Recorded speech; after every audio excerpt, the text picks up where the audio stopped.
Hello, welcome back. Let's get started.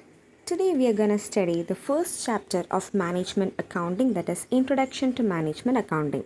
So first see what is accounting. So accounting is the process of keeping records of financial transaction. That is, this includes recording, reporting and analysis of financial activity. And this is presented in financial performance using accounting information, and the accounting is known as the language of business. Now let's see the purpose of accounting. So accounting helps to communicate information to users as well as helps in decision making and provides information about financial position and performance. Now let's see the users of accounting information. First one is owners or investors. Know the financial performance, decide about investment. These are the work to be done by the owners or investors. The second user is management. So the planning and controlling of business as well as to take important decisions, these are taken by the management. The third user is creditors. So they have to check the ability to repay loans as well as access financial strength. The fourth one is regulatory agencies, that is ensure legal compliance and evaluate business operations. The other users are government, potential investors, employees and researchers. Let's see the role of accounting. So accounting helps different stakeholders with financial information and supports smooth functioning of business and helps in assisting in planning, controlling and decision making. Now let's see the levels of management, and we have three levels, that is top level, middle level and lower level. So top level managers take strategic decisions and the middle level implements the plans and the lower level is the employees who work on daily operations. The next topic is branches of accounting, and here we have three branches, that is financial accounting, cost accounting and management accounting. Financial accounting means recording and reporting financial transactions of a business to external users. So the main purpose is to show profit or loss and financial position. And this is based on historical data or past data. And cost accounting means recording and analyzing cost of production or services. And the main purpose is to control cost and calculate cost per unit. The third one is management accounting, and this is using financial and cost data to help management in decision making. So the main purpose is to plan, control and make decisions. And this is future oriented. So in a nutshell, we can say that financial accounting means what happened in the past. Cost accounting means what did it cost at the present, and management accounting means what should we do in the future. Now let's see what is meant by management accounting in detail. So as the word itself says, this is management plus accounting. That means using accounting information to assess management in decision making. And this provides both financial and non-financial information. Now let's see the features of management accounting. So this is accurate and broadly correct. And this is actual or estimated, and this is based partly on future data, and detailed or highly aggregated and presented in various forms like numbers, tables and graphs.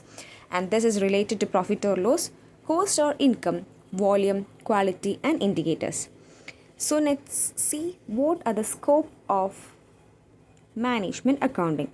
So management accounting involves accounting, management and finance, focuses on decision making and performance improvement, and helps management use accounting information effectively.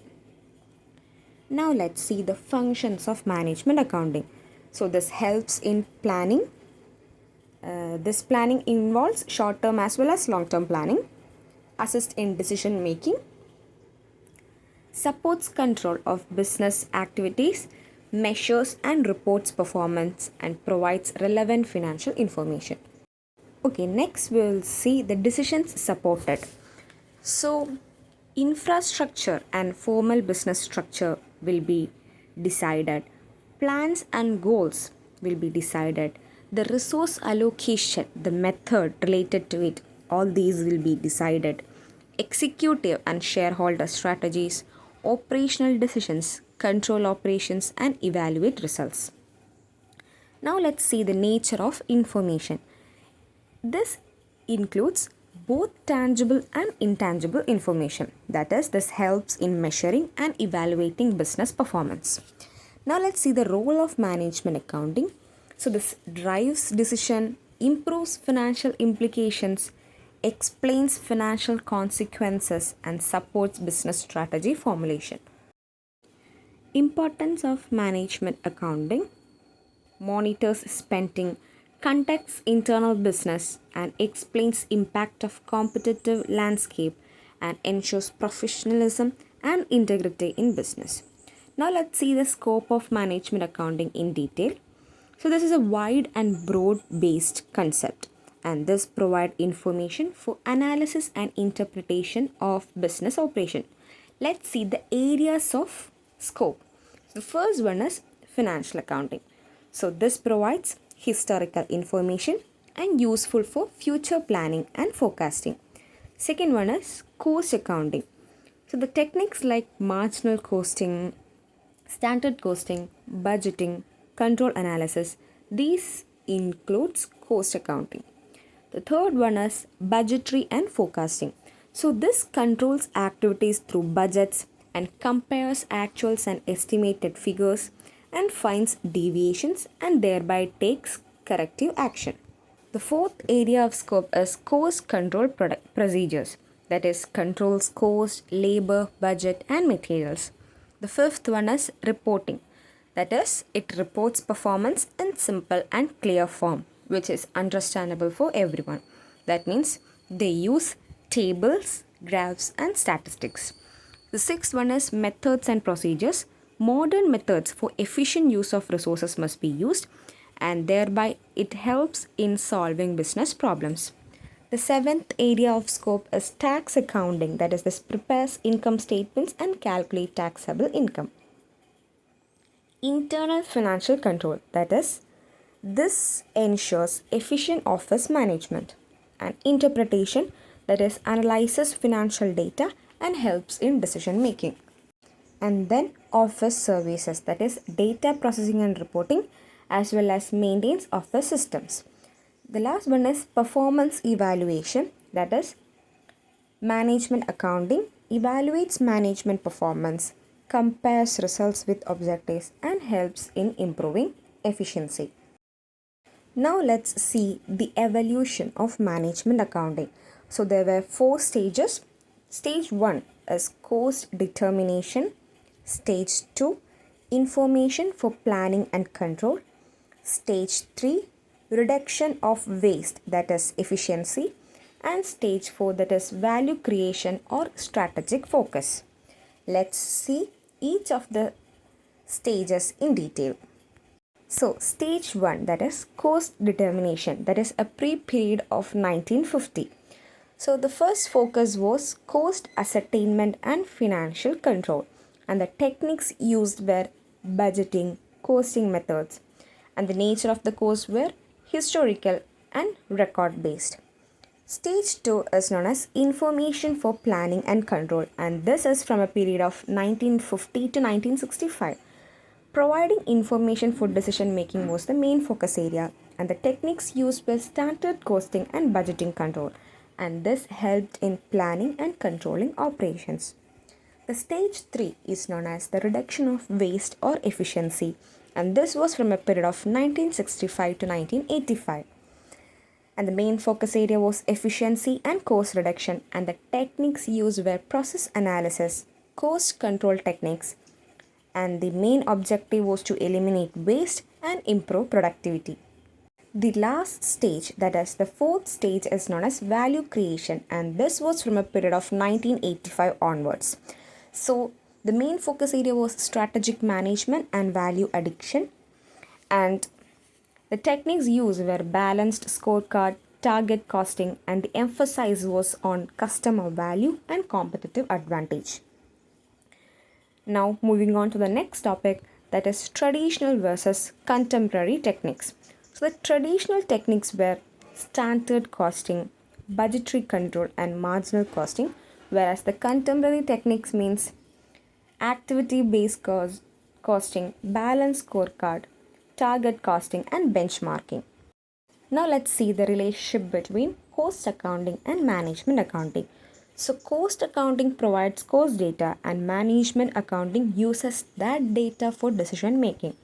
So management accounting is a broader concept and cost accounting is much narrow concept. So let's see the difference. The main objective of financial accounting is external reporting, and management accounting, the main objective is internal decision making. The users of financial accounting is shareholders, government, owners, etc. And the users of management accounting is the managers itself.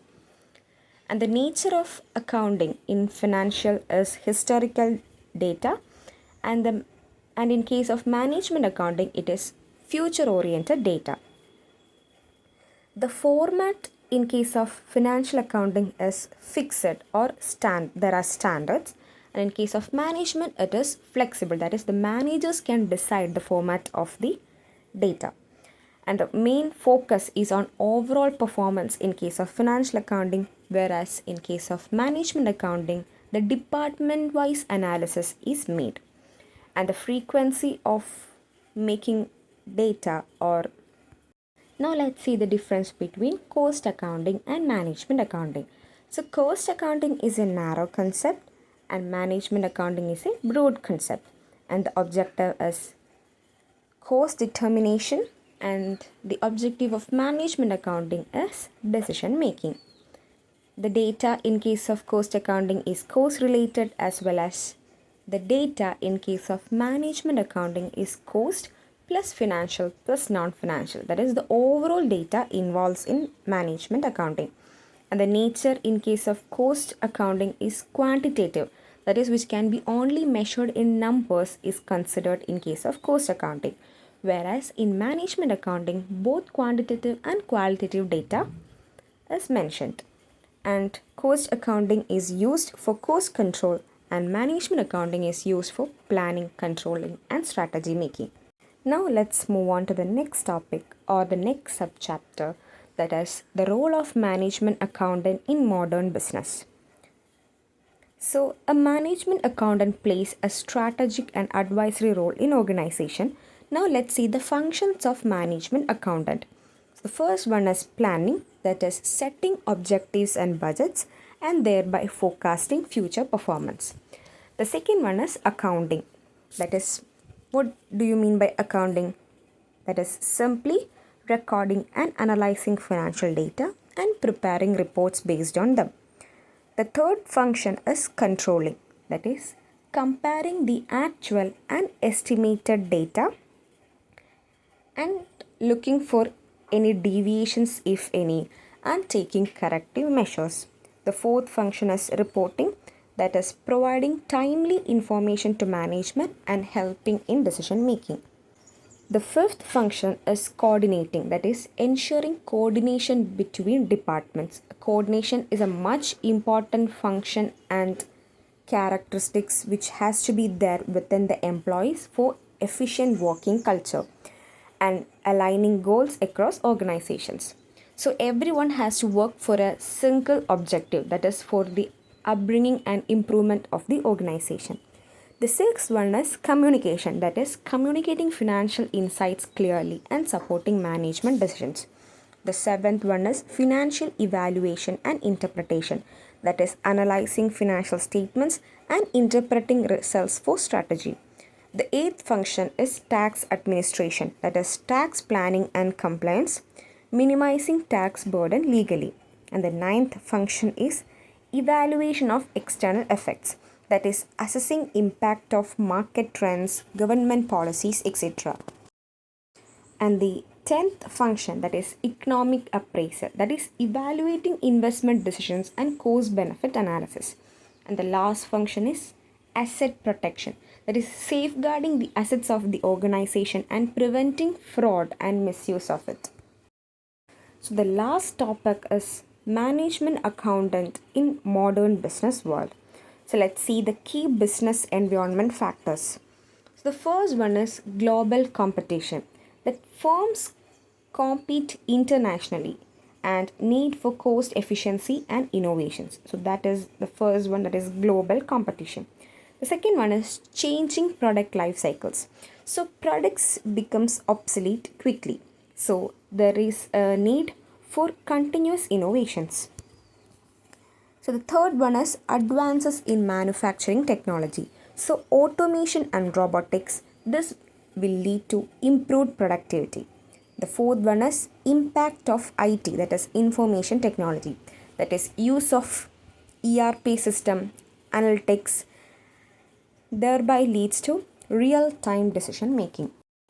And then the environmental and sustainable issues, that is must focus on eco-friendly practices and compliances with environmental laws. Deregulation and privatization, that means reduced government control and increased competition.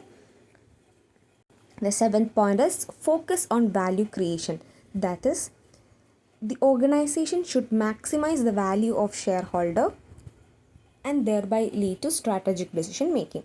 And the eighth one, that is the customer orientation, that is focus on customer satisfaction, and personalized products or services must be given as per the specifications of the customers. So at last, customer is the king.